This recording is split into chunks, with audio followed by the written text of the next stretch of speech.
آج ہم فلیجل میٹرونیڈازول کے بارے میں بات کریں گے۔ سب سے پہلے اس کے یوزز دیکھ لیتے ہیں کہ کن مقاصد کے لیے ہم اس کو استعمال کرتے ہیں۔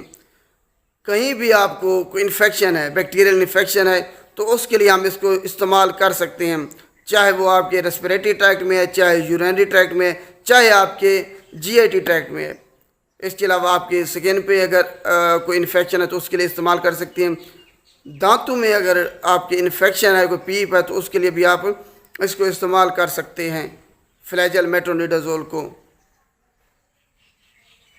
اکثر لوگ سمجھتے ہیں کہ فلیجل جو ہے نا یہ موشن ڈائریا کے لیے استعمال ہوتی ہے، وہ ڈائریا کے لیے استعمال نہیں ہوتی۔ اگر امیبا کی وجہ سے آپ کو ڈائریا ہے، موشن ہے، تب اس کے علاج کے لیے ہم استعمال کریں گے، ورنہ فلیجل کا موشن ڈائریا سے کوئی تعلق نہیں ہے، یہ ایک اینٹی بایوٹک ہے۔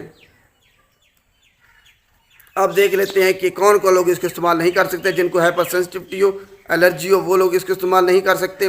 اگر آپ کو جگر کے مسائل ہیں تب آپ جو ہے نا فلیجل میٹرونیڈازول کو استعمال نہیں کر سکتے۔ پریگننسی کے دوران اس کو استعمال نہیں کیا جا سکتا کیونکہ اس کی سیفٹی جو ہے نا ابھی تک اسٹیبلش نہیں ہے، اور دودھ پینے میں لیکٹیشن وہ بھی اس کو استعمال نہیں کر سکتی کیونکہ دودھ میں اس کی مقدار پائی گئی ہے، جس کی وجہ سے وہ مقدار بچوں میں چلی جاتی ہے۔ تو آپ نے خیال رکھنا ہے کہ پریگننسی اور لیکٹیشن دودھ پینے میں اس کو استعمال نہ کریں۔ مشینیں چلانا، اگر آپ کوئی مشینیں چلاتے ہیں تو اس کے دوران آپ اس کو استعمال نہیں کر سکتے۔ اس کے علاوہ اگر آپ ڈرائیونگ کر رہے ہیں تو اس کے دوران بھی اس کو استعمال نہیں کر سکتے کیونکہ یہ دماغ پر اثر کرتی ہے، آپ کو وہم ہو سکتا ہے، چکر آ سکتے ہیں، آپ اس کے علاوہ ڈپریسو موڈ میں بھی آپ جا سکتے ہیں۔ تو آپ نے خیال رکھنا ہے کہ ڈرائیونگ کے دوران فلیجل میٹرونیڈازول کو استعمال نہیں کرنا۔ اب اس کے ڈرگ انٹریکشن دیکھ لیتے ہیں جو کہ بہت اہم ہے۔ اگر آپ فلیجل میٹرونیڈازول استعمال کرتے ہیں، اس کے ساتھ آپ شراب پی رہے ہیں، الکوہل یوز کر رہے ہیں، تو آپ نے اکٹھے یوز نہیں کرنے کیونکہ اس سے اینٹی بیوز جو ایفیکٹ ہے وہ ریئیکشن شو ہوتا ہے، جس سے آپ کو الٹی آ سکتی ہے، آپ کا منہ اور آنکھیں لال ہو سکتی ہیں۔ اس کے علاوہ آپ کی دل کی دھڑکن بہت زیادہ تیز ہو سکتی ہے اور آپ کو ہائپوٹینشن بھی ہو سکتی ہے۔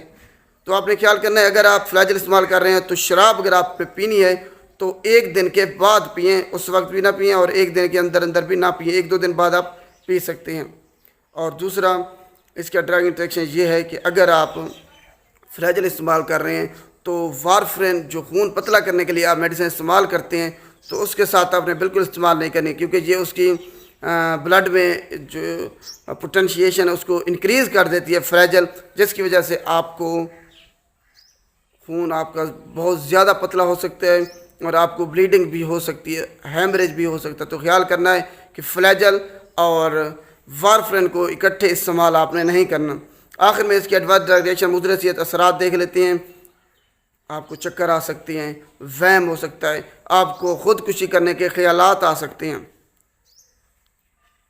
اس کے اگر یہ خیال آتا ہے خودکشی کرنے کا تو آپ نے اسی وقت فلیجل میٹرونیڈازول کو لینا، استعمال کرنا بند کر دینا ہے۔ آپ کے پیٹ میں درد ہو سکتا ہے، موشن لگ سکتے ہیں، آپ کو ڈائریا ہو سکتا ہے آپ کو۔ اس کے علاوہ آپ کی جو پلیٹلیٹ کاؤنٹ ہے وہ کم ہو سکتے ہیں، وائٹ بلڈ سیل کاؤنٹ وہ کم ہو سکتے ہیں۔ اس کے علاوہ آپ کا جگر خراب ہو سکتا ہے، اس سے انزائم اس کی جگر کے بہت زیادہ بڑھ جاتے ہیں جب فلیجل میٹرونیڈازول کو آپ استعمال کرتے ہیں۔ آپ کے سکن پر، جسم پر الرجی ہو سکتی ہے بہت زیادہ۔ تو یہ آج فلیجل کے بارے میں تھا، امید ہے آپ کو سمجھ آ گئی۔ اگر ویڈیو اچھی لگے تو اس کو لائک کیجیے گا اور شیئر بھی لازمی کیجیے گا۔ شکریہ۔